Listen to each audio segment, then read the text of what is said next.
মই 70 কেজি ক্যাটেগৰীত মানে gold medal পালো। এইটো কোনটো ইয়াতে আছে নেকি? এইটো জলপাইগুৰিত মানে নেশনেল লেভেল বেচিছত অল ইণ্ডিয়া লেভেলত গোল্ড মানে পালো। গোল্ড পাইছে। গোল্ড মোৰ এনেকুৱা এটা বেমাৰ আছে যিটো মানে কোনেও মানে বডি বিল্ডিং কৰিব সাহস নকৰিব। মোৰ ভেৰিকোজ ভেইন মানে যিটো ভেৰিকোজ ভেইন সেইটো তাৰ মানে মই যেতিয়া কাৰ্ডিও কৰো শিৰবোৰ মানে ফুলি ফুলি আহে ইয়ালৈকে আৰু মই যেতিয়া জোৰে খোজ কাঢ়ো কাৰ্ডিও কৰো তেতিয়া মই ইয়ালৈকে চক্স পিন্ধি ল'ব লাগে। বহুতে কি কৰে যে জিম কৰিছো মই মাসুল শুকাই যাব ভোক নাই যদিও সোমাই দিয়ে, সেইটো ভুল ধাৰণা। ভিতৰৰ পৰা বিচাৰিছে নে নাই সেইটোৰ ওপৰত ডিপেণ্ড কৰে। জিমত অহাৰ ঠিক আগমুহূৰ্তত কিমান সময় আগতে মানে খাদ্য খোৱাটো দৰকাৰ বা কি খাদ্য খোৱাটো?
প্ৰিয় বন্ধু বান্ধৱীসকল,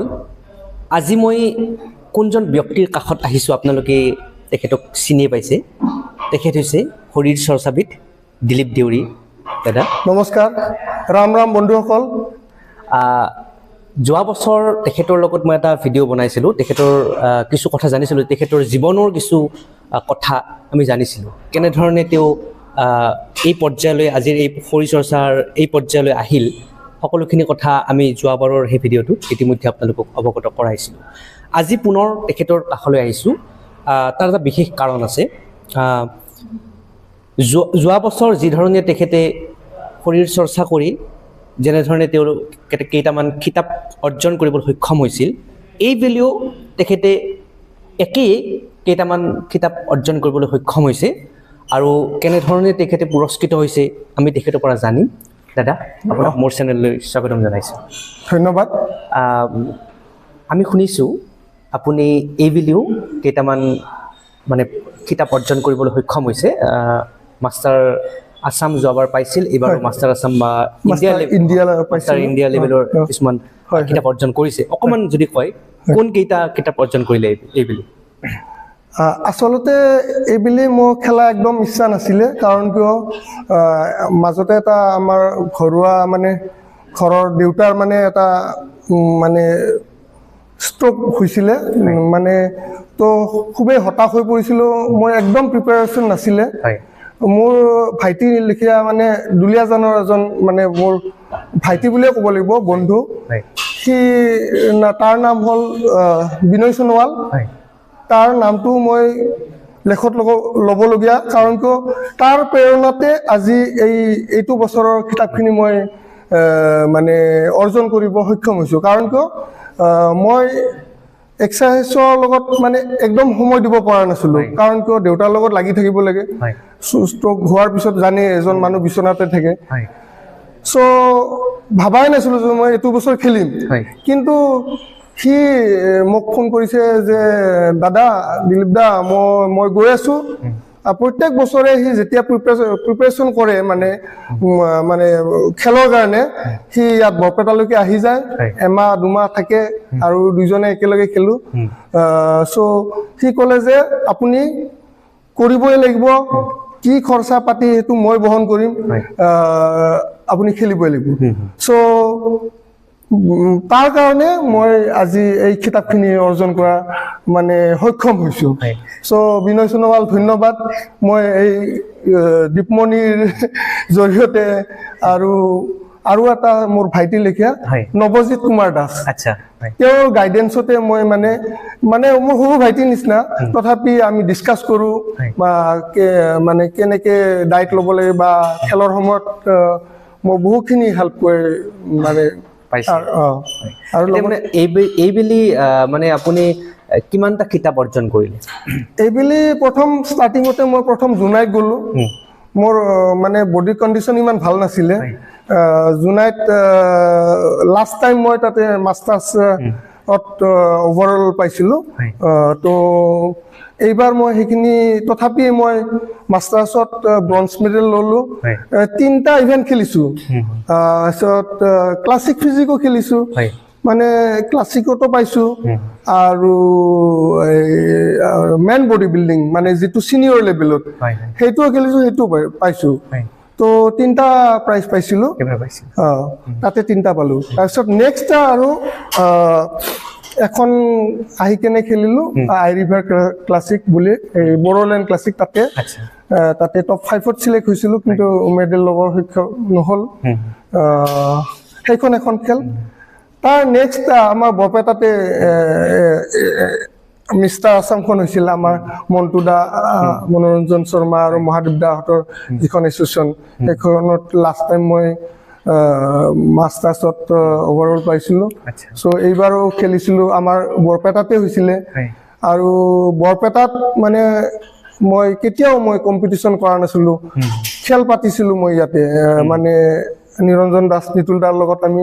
অৰ্গেনাইজ কৰিছিলোঁ খেল কিন্তু মানে ডেমনষ্ট্ৰেশ্যন কৰিছিলোঁ মানে খেল হিচাপে মই খেলা নাছিলোঁ বৰপেটাত কাৰণ কিয় যুৱ প্ৰজন্মই পাওক কিন্তু এইবাৰ খেলিছিলোঁ কাৰণ কিয় মাষ্টাৰ্ছ আছামখন হৈছিলে চ' মাষ্টাৰ বৰপেটাখনো খেলিছোঁ আৰু আছামখনো খেলিছোঁ দুইটাতে মানে অভাৰঅল মাষ্টাৰ্ছ বৰপেটাত এইটো পাইছোঁ আৰু মাষ্টাৰ আছামত এইটো পাইছোঁ আৰু আমি এটা শুনিছোঁ যে আপুনি অল ইণ্ডিয়া লেভেলতো এটা মানে পুৰস্কাৰ ল'বলৈ সক্ষম হৈছে অল ইণ্ডিয়া লেভেলত মানে কি হ'ল প্ৰথম আমাৰ WFF ধীৰাজ মোহন দাস তেখেতৰ যিখন আণ্ডাৰত মানে খেল হয় WFF তেওঁ ৱৰ্ল্ড ফেডাৰেশ্যনৰ সেয়া হয় প্ৰেচিডেণ্টো হয় ইষ্ট ইণ্ডিয়া কম্পিটিশ্যন হৈছিলে গুৱাহাটীত তাতে মই প্ৰথম খেলিব গ'লোঁ তাতে মাষ্টাৰ শাখাত মই ব্ৰঞ্জ মেডেল ল'লোঁ আৰু ছিনিয়ৰতো পাইছিলোঁ তাতে মানে কলিকতাৰ পৰা অহা মানে জাজসকল মানে মোনাক বুলি আৰু দুজনমান ছাৰে মানে ক'লে যে অল ইণ্ডিয়া বেচিছত জলপাইগুৰিত মানে এখন কম্পিটিশ্যন অৰ্গেনাইজ হৈ আছে আপোনালোক আহিব চ' মোৰ যোৱা ইচ্ছা নাছিলে একদম মানে দেউতাৰো গা বেয়া তো তেখেতসকলে ক'লে যে আপুনি আহক ভালকৈ তাতে অৰ্গেনাইজ কৰা হৈছে কিন্তু মাষ্টাৰ্ছ নাই তাত অ'পেন বডি বিল্ডিং গোটেইকেইটা আছিলে ক্লাছিক ফিজিক আছিলে তাৰপিছত ডেনিম জিন্স বুলি হয় বহুকেইটা ইভেণ্ট আছিলে তো মই আশা কৰা নাছিলোঁ কিন্তু এইবাৰ ইষ্ট ইণ্ডিয়াখন খেলি অহাৰ পিছত অলপ এসপ্তাহ আছিলেতো তো নিজকে ভালকৈ মানে 100% দি কেনে প্ৰিপেৰেশ্যন কৰিছিলোঁ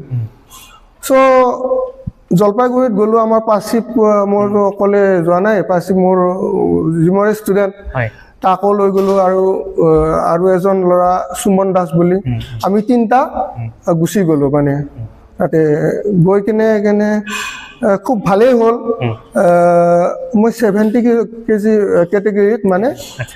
গোল্ড মেডেল পালোঁ এইটো জলপাইগুৰিত মানে নেশ্যনেল লেভেল বেচিছত অল ইণ্ডিয়া লেভেলত গোল্ড মানে পালোঁ গোল্ড পাইছে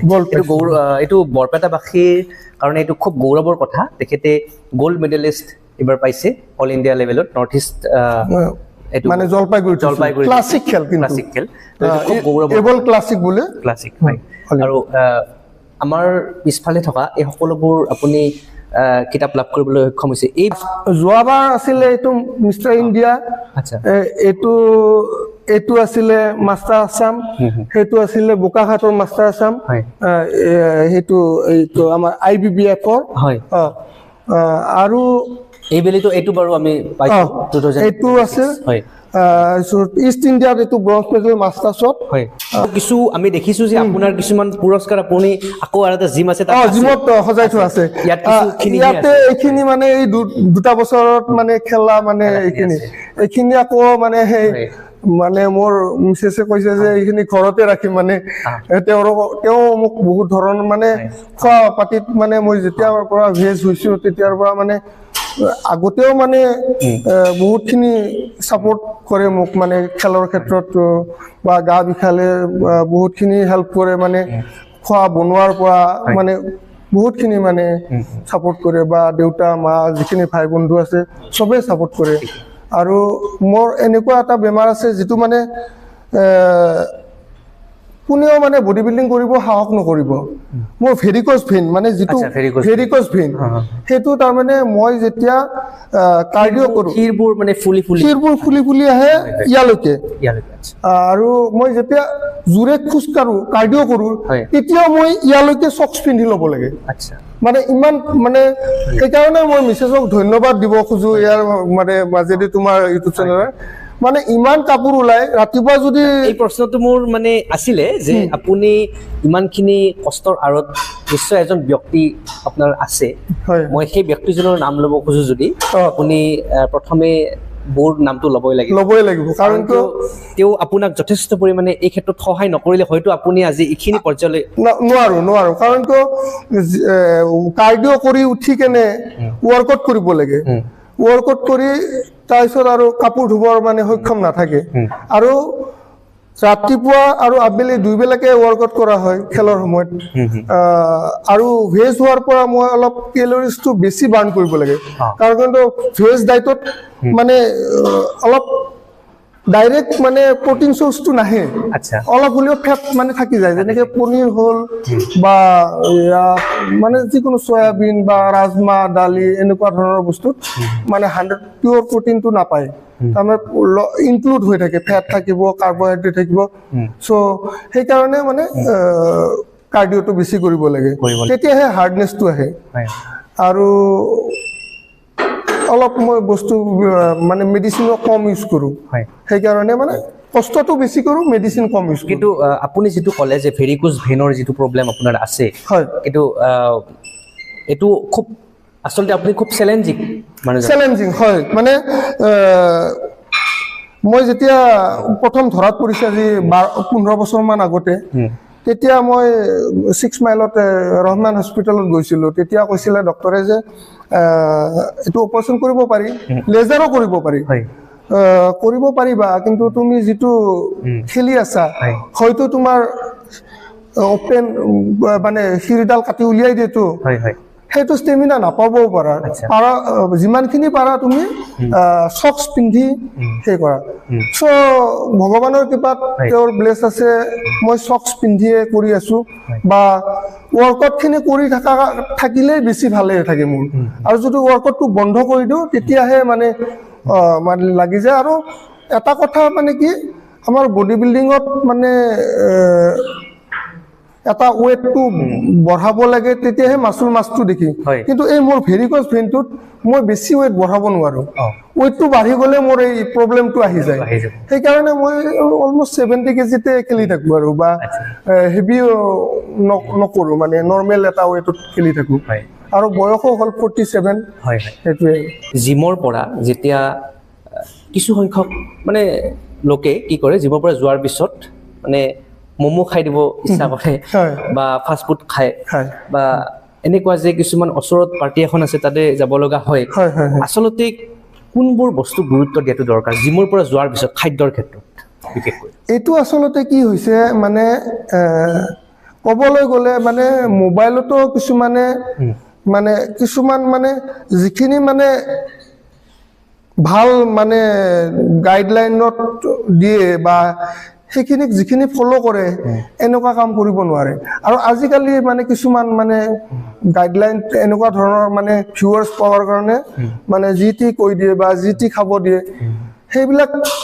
যিবিলাকে ফ'ল' কৰে তো তেনেকুৱা কাম কৰিব কাৰণ কিয় এনেকুৱা কোনো ৰুলছ নাই যে জিমৰ পৰা গৈ কেনে ম'ম' খাব বা বিয়াৰ পাৰ্টি খাব সেইটোতো আনহেল্ডি ফুড হৈ যায় ন তো একচুৱেলি কি কৰিব লাগে ৱৰ্কআউট কৰি উঠি প্ৰথমতে এগিলাচ পানী খাব লাগে পানীটো খুবেই প্ৰয়োজন তাৰ মাজত এটা সুধিব বিচাৰো যে জিমত অহাৰ ঠিক আগমুহূৰ্তত কিমান সময় আগতে মানে খাদ্য খোৱাটো দৰকাৰ বা কি খাদ্য খোৱাটো দৰকাৰ এতিয়া কথাটো হ'ল কি মানুহজন শকত নে ক্ষীণ সেনেকুৱা ওপৰত ডিপেণ্ড কৰে যদি শকত মানুহ হয় আৰু ইয়াৰ লগতে আৰু কথা আছে যে তেখেতৰ ব্লাড প্ৰেছাৰৰ কথা আছে যদি ব্লাড প্ৰেছাৰ হাই হয় তেতিয়াহ'লে কফি খাব নোৱাৰে হাই প্ৰেছাৰটো হাই হৈ যাব চ' নৰ্মেল মানুহ এজনে যদি শকত মানুহ হয় কফি খাব পাৰে নেমু খাব পাৰে নেমু জুচ মানে ধৰ আবেলি যদি ৰাতিপুৱা যদি কৰে তেনেকৈ নেমু খাই আহিলে বা চিয়া চিড এনেকুৱা তিয়াই থৈ খাব পাৰে আৰু যদি ক্ষীণ হয় ক্ষীণ ল'ৰাৰ কাৰণে কাৰ্বছটো খুবেই দৰকাৰ ক্ষীণ ল'ৰাৰ কাৰণে বেষ্ট কাৰ্বহাইড্ৰেট হ'ল ৰাইচ ভাতটো খাব পাৰে বইল এগ আৰু যিবিলাক নন ভেজ খায় বইল এগৰ লগত আলু এটা স্মেচ কৰি ঘি অলপ খাই কিনে ভাতটো যদি অকণমান বেছি খায় 1.5 ঘণ্টামান ৰেষ্ট ল'ব লাগে আৰু যদি অলপ কমকৈ খায় তেনেহ'লে 1 ঘণ্টাতে হৈ যায় হয় আৰু যোৱাৰ পিছত মানে জিম কৰি যোৱাৰ পিছত কিমান সময় পিছত মানে খাদ্য খাব পাৰে জিম বা কৰি খাব পাৰে লগে লগে মানে পানী গ্লাছ খাই উইদিন 10 to 15 মিনিটছৰ ভিতৰত এপিটেকটোৰ লগত কথা ভোকটো খেলিছে নে নাই বহুতে কি কৰে যে জিম কৰিছোঁ মই মাচুল শুকাই যাব ভোক নাই যদিও সোমাই দিয়ে সেইটো ভুল ধাৰণা ভিতৰৰ পৰা বিচাৰিছে নে নাই সেইটোৰ ওপৰত ডিপেণ্ড কৰে বহুতে কি কৰে এক্সাৰচাইজ কৰিছোঁ মই গৈছোঁ গৈ কেনে একদম 10টা কণী খাবই লাগিব মই ভোক নহ'লেও সোমাই দিব কিন্তু সেইটো কথা নহয় সেইটো বডিয়ে নলয় বহুতে ভাবে যে ৱৰ্কআউট কৰিছোঁ খাব লাগে তেনেকুৱা নহয় এপিটেক আছে নে নাই ভোক লাগিছে নে নাই কিমানখিনি বিচাৰিছে পেটে সেইটো হিচাপতহে দিব লাগে আৰু ইয়াৰ মাজতে মই এটা কথা কওঁ বহুত ল'ৰা মানে আমাৰ জিমতেও আছে তলত কল খাব ওপৰত আহি ৱৰ্কআউট কৰিব সেইটো আচলতে একদমেই নহয় কল এটা খালেও কলটোতো বেছি বেয়া কাৰণ কলটো খাই কেনে ৱৰ্কআউট কৰিলে পানী পিয়া লাগে তো পানীটো খাবই তো ভিতৰত কি হৈ যায় কলৰ লগত পানীটো মিলি মানে কিছুমানৰ একো অনুভৱ নকৰে বা একো নহয়ও কিন্তু এইটো বেয়া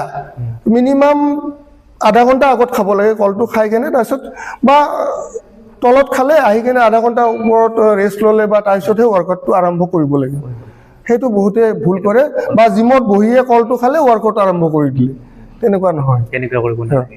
আপোনাৰ দেউতাৰ মানে অকমান সেইটোতো ক'লোৱে বাৰু কিন্তু কি হ'ল খেল শেষ হোৱাৰ পিছত মানে দেউতাৰতো অসুখ আছিলেই কাণৰ প্ৰব্লেম আছিলে আৰু মানুহজনৰ নাৰ্ভৰ প্ৰব্লেম আছে জেনেটিকেলি ময়ো পাইছোঁ নাৰ্ভৰ প্ৰব্লেমটো অকস্মাতে মানে কি হ'ল মাইল্ড ষ্ট্ৰক মাৰিলে দেউতাৰ ষ্ট্ৰক মাৰাৰ পিছত মেডিকেলত ভৰ্তি হৈ গ'লোঁ ভৰ্তি হৈ কেনে দেউতাৰ লগত লাগি থাকিব লগা হ'ল তো এমাহ 2মাহমান মই টোটেলি মানে জিমতো টাইম দিব পৰা নাই আৰু নিজে ৱৰ্কআউটো কৰিব পৰা নাই তো মই ভাবিছিলোঁ এইটো বছৰ আৰু নহ'ব তাৰপিছততো মই ক'লোৱে বিনয় ফোন কৰিলে তেনেকৈ আৰম্ভ কৰিলোঁ আৰু দেউতাক অলপ আৰোগ্য হ'ল তেখেতক অলপ মেচিনাৰী বস্তু আহিলোঁ নিজে খোজকাঢ়ি মানে বাথৰুম চাথৰুম যাব পৰা হ'ল আৰু দেউতাক সুধিলোঁ যে দেউতাও ক'লে যে তই ক্ষীণাই গৈছ বহুত ক্ষীণাই গৈছ চ' তাতে এটা কথা কওঁ মানে যিয়ে যিটো বস্তুত মানে হেপী হৈ থাকে সেইটোৰ পৰা যদি আঁতৰি থাকিলে যিমান টকা পইচা থাকিলেও সি হেপী হ'ব নোৱাৰে চ' দেউতাক মই এটা প্ৰশ্ন কৰিলোঁ দেউতা আপুনিতো চাধা খাই ভাল পায় চাধা এদিন নিদিলে হাহাকাৰ লাগি যায় চ' মই সৰুৰ পৰা বডি বিল্ডিঙে কৰিলোঁ বা ৱৰ্কআউটৰ লগত জড়িত যদি মই ৱাৰ্কআউটটো মই নকৰোঁ চ' এনেকুৱা হ'মেই মই বহুত খিনাই গৈছিলোঁ ৱেইটো কমি গৈছিলে তো দেউতাই বুজি পালে যে ইয়াক যদি মই এক্সাৰচাইজৰ পৰা বঞ্চিত কৰোঁ তো ই বহুত মানে হাৰ্ড হ'ব পাৰে চ' দেউতাই বুজিলে অলপ ছাপৰ্ট দিলে দেউতাই যা তই মই পাৰিম যা বা মোৰ ভাইটি আছে মানে এজন পুলিচত কাম কৰে আৰু এজনৰ জিম আছে লক্ষী ভাইটি দেউৰী মই যেতিয়া খেলিব যাওঁ সিহঁতে আহি কেনে দেউতাক শুশ্ৰূষা কৰে আৰু বাকী সময়খিনি মই যিমান পাৰোঁ চেষ্টা কৰোঁ তেনেকৈ চলি আছোঁ আৰু সাধাৰণতে আমি এনেকুৱাও দেখিছোঁ যে এই জিমত বহুতো দুখীয়া মানুহৰ দুখীয়া ঘৰৰ ল'ৰাবোৰো আহে জিম কৰিবলৈ কিন্তু দাদাৰ এনেকুৱা এটা গুণ এনেকুৱা এটা মানৱীয়তা আছে যে তেওঁ মানে সদায় শৰীৰ চৰ্চাৰ কাৰণে তেওঁ সদায় মাতে শৰীৰ চৰ্চা কৰাৰ কাৰণে তেওঁ সদায় আগ্ৰহ জগায় কিন্তু বহুত তেওঁ কোনোদিনে এনেকুৱাকৈ কেতিয়াও কাকো কোৱা নাই যে এইটো ফিজ এইখিনি হ'লে এইখিনি দিবই লাগিব তেনেকুৱা কোনো কথা তেওঁৰ উদ্দেশ্যটো যে তেখেতে কেৱল জিম কৰক তেখেতে এক্সাৰচাইজ কৰক তেখেতৰ শৰীৰটো সুস্থ ৰাখক এই কথাখিনি মই আপোনাক মই ন'টিছ কৰিছোঁ ময়ো জিমত আহোঁ মোৰ 2 মাহমান হৈছে বাৰু 2-3 মাহমান হৈছে কিন্তু মই আহি পেলাই মই ন'টিছ কৰিছোঁ যে আপুনি এই ক্ষেত্ৰত অকণমান ব্যতিক্ৰম আজিকালিৰ যিখন সমাজ সকলোৱে প্ৰায়ভাগ মানুহে মানে টকাৰ পিছে পিছে দৌৰে কিন্তু আপোনাক তাৰ পৰা অলপ ব্যতিক্ৰম পালোঁ কথাখিনি এইটো বাৰু হয় কিন্তু এইটো নিজৰ প্ৰশংসা নিজে মূৰ্খামিৰ পৰিচয় বুলি ক'ব লাগিব এইটো হয় বাৰু ঠিকে মানে ইয়াতে যিটো আমাৰ এইটো ঘৰৰ জিম হয় ইয়াতে ভাড়া চাৰা দিব নালাগে লকডাউনৰ সময়ত মানে এইটো ডিচিশ্যন ল'লোঁ অলপ টকা পইচা লোন চোন লৈ কেনে আৰু মোৰ এইটোৱে ধাৰণা আছিল যে ঘৰত ভাড়া চাৰা যেতিয়া দিব নালাগে এই ওচৰতে অলপ এই যিখিনি যুৱ প্ৰজন্ম অলপ এইবিলাক খাই থাকে বা সিহঁতক মই পালে মানে বা কাম কৰা মানুহ আছে এই নালিৰ পৰা এইখিনি দেখিছোঁ বহুত মানে কাম কৰা মানুহ আহে সিহঁতক মই কৈছোঁ যে তোমালোকে যিখিনি সক্ষম হয় সেইখিনি দিবা আৰু জিমটো নেৰিবা গধূলি এটলিষ্ট মানে কাম চাম কৰি আহি যিখিনি সময় পোৱা পাৰ্টি কৰাতকৈ বা যিখিনি 500 টকা অৰ্জন কৰি যদি 100 টকা তুমি মদ ভাং বা জুৱা খেলি কেনে উৰুৱাতকৈ এটলিষ্ট জিমত আহিবা স্বাস্থ্যটো ভালে থাকিব বেমাৰ আজাৰৰ পৰা দূৰত থাকিবা আৰু যিখিনি মানে টকা বেয়া বস্তুত খৰচ কৰিছিলা সেইখিনি ঘৰত কিবা এটা লৈ গৈ একেলগে খাব পাৰিবা 100 টকা কিবা এটা বস্তু বা বজাৰ অলপ নি কেনে খাব পাৰিবা এনেকৈ কৈছোঁ বাৰু আহিও ল'ৰা তেনেকৈ আৰু প্ৰেছাৰাইজো নকৰোঁ ঘৰৰ জিমত যে যেতিয়া পাৰ দিবি বা মোৰ মনৰ ভাৱ কি ময়ো এটা সময়ত যিহেতু গ্ৰাছ লেভেলৰ পৰা উঠিছিলোঁ বা সক্ষম নাছিলে বা একো কৰিব যে সেনেকুৱা সিহঁতৰ তাত মোৰ সেই ছবিটো দেখা পাওঁ আগৰ যে মই এটা সময়ত এনেকৈ মই পোৱা নাছিলোঁ বা সেইটো সময়ত জিমে পোৱা নাছিলোঁ ইয়াতে বা ৰাইন' ক্লাবত কৰিছিলোঁ প্ৰথম বা তামোলপুৰত থাকোঁতে সাধাৰণ এটা মানে সৰু ঘৰত আইৰণ প্লেট আৰু পেৰেলেল ডিপছ সেইখিনি কৰিছিলোঁ বা আজি যিখিনি সা সুবিধা হৈছে সেইখিনিৰ কাৰণে মানে তেখেতসকল যিখিনি ল'ৰা আহে সিহঁতক মই মানে উৎসাহিত